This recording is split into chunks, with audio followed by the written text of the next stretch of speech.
Sonnet 147. Quand le désir, éperonné de feu, m'est réfréné, me mène et me domine, transgressant parfois la loi en usage, pour me satisfaire en partie du moins, il rencontre qui sait lire en silence les pleurs et les audaces de mon cœur, constatant qu'amour, révisant ses plans, fulmine dans les yeux, troublé, perçant. Alors, comme effrayé par les éclairs de Zeus en colère, il recule vite. Les grands désirs sont vaincus par la peur. Mais parfois, cette douce apparition calme le feu froid et l'espoir craintif de l'âme vue comme à travers le verre. Sonnet 148. Arnaud, Tessin, Pau, Var, Adige, Tibre, Tigre, Euphrate, Indus, Hermus, Gange, Nil, Don, Danube, Alphée, Timavie, Garonne, Rhône, Èbre, Aubre, Ar, Seine, Rhin, Hébron, Pin, Lierre, Sapin, Génévrier, Hêtre, ne pourraient ensemble éteindre le feu de ma tristesse comme une rivière, pleurant de mes pleurs et l'arbre chanté. C'est là mon secours dans tous mes tourments, et cette armée d'amour que je dois vivre, une vie vouée à tant de batailles, que le laurier pousse au bord du ruisseau, et que qui le planta, au son des eaux et dans son ombre, écrive un chant d'amour.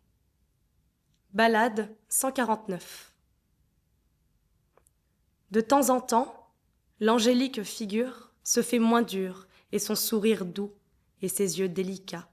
Ses jolis traits prennent un air moins dur. Pourquoi pousser encore de tels soupirs, causés par la douleur, exprimant trop sans doute ma vie désespérée et angoissée?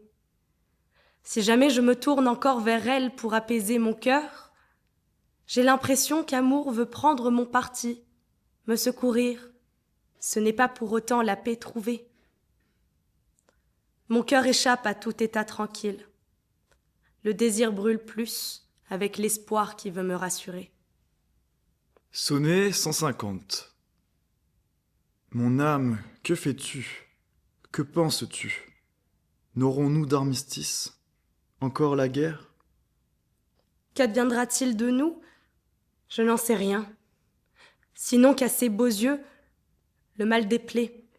À quoi bon si de ses yeux elle fait de nous gel d'été et brasier d'hiver? Pas elle, mais celui qui leur commande. Qu'est-ce que ça change? Elle a beau le voir, elle se tait. Le cœur se plaint tandis que la bouche est muette et, semblant gaie, elle se cache pour s'épancher seule. Voilà donc qui me prive de la paix, qui pourrait me donner la suspension de mes maux. L'espoir déserte les pauvres. Sonnet 151. Jamais mer orageuse et ténébreuse ne fut par les marins fuis jusqu'au port, comme mes pensées troubles et obscures le sont par moi, portées par le désir. Jamais jour divin ne vainquit de vue mortelle, comme le hautain regard suave de volupté blanche et noire, où amour dore et affine ses flèches. Il n'est pas aveugle, armé d'un carquois, nu dans les limites de la pudeur, enfant ailé qui n'est pas peint, mais vrai. Et à moi seul il ouvre ses secrets, à mesure que je le vois, je lis ce que je dis et j'écris de l'amour. Sonnet 152. Cet humble fauve au cœur de tigre et d'ours, qui prit d'un ange un aspect pour les hommes, me fait rouler du rire aux pleurs, des craintes aux espoirs, rendant mes jours vacillants. Si, sous peu, elle ne m'accueille et calme, mais me tient toujours dans un entre-deux, je sais, au venin qui coule en mes veines, amour, que ma vie a fini sa course. Ma faible vertu lasse ne peut plus tolérer plus avant ce va-et-vient, passant du feu au gel, du rouge au blême. Elle croit vaincre ses maux dans la fuite, mais se sent faiblir d'un instant à l'autre, car qui ne peut mourir vaut peu de choses.